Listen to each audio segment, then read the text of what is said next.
கோவை மாவட்டம் வால்பாறையில் கரடி நடமாட்டம் இருப்பதால் அப்பகுதி மக்கள் அச்சத்தில் உள்ளனர். வால்பாறையில் நாளுக்கு நாள் வனவிலங்குகளின் அட்டகாசம் அதிகரித்து வரும் நிலையில் மானாம்பள்ளை பகுதியில் கரடி ஒன்று உலா வருகிறது.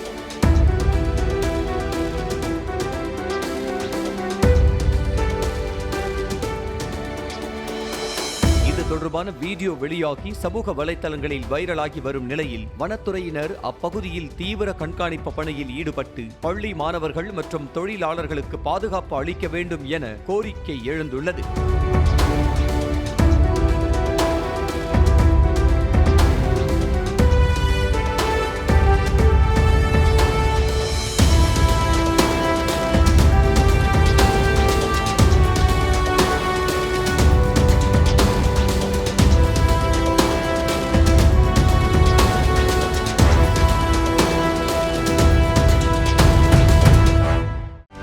செய்திகளை உடனுக்குடனும் துல்லியமாகவும் தெரிந்து கொள்ள சப்ஸ்கிரைப் பண்ணுங்க.